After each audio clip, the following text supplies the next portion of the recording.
ప్రధానంగా BIH అంటే benign intracranial hypertension.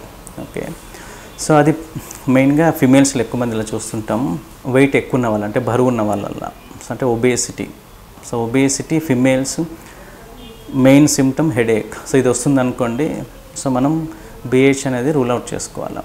So ఇది సిమ్టమ్స్ ఎలా ఉంటాయి? ఓకే, సిమ్టమ్స్ తలనొప్పితో పాటు స్టార్ట్ అవుతుంటుంది. ఆ తలనొప్పి మెయిన్గా సెంటర్లో రావచ్చు, వెనక సైడ్ రావచ్చు, తలంతా కూడా రావచ్చు. సో కొంచెం మందికి తలనొప్పితో పాటు వామిటింగ్ సెన్సేషన్ వస్తుంటుంది. త్రూఅవుట్ ద డే ఉండొచ్చు. కొంతమందిలో ప్రధానంగా మార్నింగ్ లేచిన వెంటనే స్టార్ట్ అవుతుంటుంది. ఓకే, సో దాంతోపాటుగా కొంచెంమందికి విజన్ చేంజెస్ వస్తుంటుంది అట్లా. సో ఆ విజన్ చేంజెస్ రావడానికి రీజన్ ఏంటంటే, సో బ్రెయిన్లో వాటర్ ప్రెషర్ ఎక్కువ అయిపోయినప్పుడు ఐ లోపల ఉన్నటువంటి నర్వ్స్ దగ్గర వాపు అనేది వస్తుంటుంది. సో ఈ వాపు వల్ల మనకు విజన్ చేంజెస్, అంటే విజన్ అంతా కూడా ముందు సైడ్ బ్లర్ అనిపిస్తుంటుంది. ఆ బ్లాక్ స్పాట్ కూడా కొంచెం సార్లు ఎన్లార్జ్ అయిపోతుంటుంది. ఓకే, సో దాంతో పాటుగా ఒక cranial nerve, 6th cranial nerve అంటాం, అది కూడా కొంతమందిలో ఇన్వాల్వ్ అవుతుంటుంది. So 6th cranial nerve involve అవ్వడం వల్ల ఒక ఐ అనేది మూమెంటు ఒక సైడ్కు రెస్ట్రిక్షన్ అంటే తగ్గిపోతుంటుంది. సో దానివల్ల ఒక్కొక్కరికి అంటే ఇద్దరిద్దరుగా కనిపిస్తుంటారు, అంటే డబుల్ విజన్ అంటాం.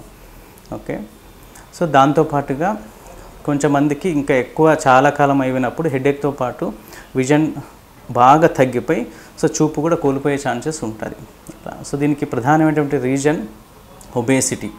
ఓకే, అంటే అధిక బరువు ఉండడం. అధిక బరువు ఉన్నప్పుడు మనం బ్రెయిన్ లోపల ఉన్నటువంటి వాటర్ సర్క్యులేషన్ అనేది, అబ్జర్ప్షన్ అనేది తగ్గిపోతుంటుంది. సో తగ్గిపోవడం వల్ల బ్రెయిన్ లోపల ఉన్నటువంటి వాటర్ ప్రెషర్ ఎక్కువ అయిపోతుంటుంది. సో ఆ ప్రెషర్ ఎక్కువైపోయినప్పుడు పక్కన స్ట్రక్చర్స్ను తర్వాత ఐస్ మీద ఎఫెక్ట్ అయ్యి మనకు ఆ సిమ్టమ్స్ అనేది వస్తుంటుంది. సో దాంతోపాటుగా కొంతమందిలో డ్రగ్స్ వల్ల, అంటే ఓసీ పిల్స్ కానీ, వైటమిన్ ఏ సబ్స్టెన్సెస్ కానీ, టెట్రాసైక్లిన్స్ కానీ ఇవి తీసుకున్నప్పుడు కూడా వాళ్ళకు ఈ సిమ్టమ్స్ అనేది రావచ్చు. ప్రధానంగా దీన్ని ఎట్లా డయాగ్నోసిస్ చేస్తాం? సో డయాగ్నోసిస్ అనేది CT, MRI స్కాన్స్ రెండు నార్మల్గా ఉంటాయండి. సో మనం ఏంటంటే వెన్నుపూస నుంచి నీరు తీస్తాం. నీరు తీసి ప్రెజర్ అనేది అసెస్ చేస్తాం. ఆ ప్రెజర్ నార్మల్ కన్నా ఎక్కువ ఉందనుకోండి, సో మనం BIH అనేది, అంటే ప్రెజర్ అంటే రేజ్డ్ ICT అని చెప్పేసి అంటాం. సో దాంతోపాటుగా సెల్ కౌంట్, బ్రెయిన్ CSF లోపల సెల్ కౌంట్ కానీ షుగర్స్ కానీ నార్మల్గా ఉంటాయి. అంటే ఇన్ఫెక్షన్ కూడా మనం రూల్ అవుట్ చేసుకోవాలి.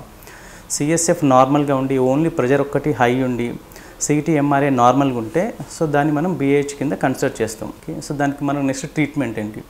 సో ట్రీట్మెంట్ ఏంటంటే CSF, బ్రెయిన్ లోపల ఉండే CSF పెరగడం వల్ల వస్తుంది కాబట్టి ఆ CSF ప్రొడక్షన్ అనేది మనం తగ్గించాలి. ఓకే, సో దానికి డైరెటిక్స్, ఎస్ట్రోజోలం అనే ట్యాబ్లెట్ ఉంటుంది. సో దాన్ని వాడితే మనం ఆ CSF ప్రొడక్షన్ అనేది మనం తగ్గించవచ్చు. ఓకే, సో దాంతోపాటుగా సిమ్టమ్స్, కొంతమందికి బాగా ప్రెషర్ ఎక్కువైపోయి విజన్ లాస్ వస్తుంటుంది. సో విజన్ లాస్ వచ్చినప్పుడు మనం ఆ ట్యాబ్లెట్స్తోనే అప్పుడు వర్క్ చేయదు.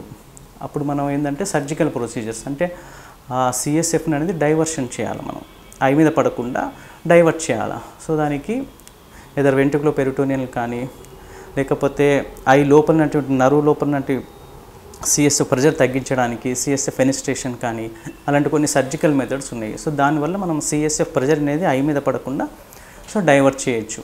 ఓకే, సో దాంతోపాటుగా ట్రీట్మెంట్ ట్యాబ్లెట్ అనేది కంటిన్యూ చేస్తాం. మెయిన్గా ఏంటంటే వెయిట్ రిడక్షన్ అనేది ఇంపార్టెంట్. అధిక బరువు వల్ల మనకు ఈ BIH సిమ్టమ్స్ వస్తున్నాయి కాబట్టి బరువును కూడా తగ్గించాలి. సో బరువు తగ్గే కొద్దీ మనకు CSF ప్రెజర్ కూడా కంట్రోల్ అవుతుంటుంది.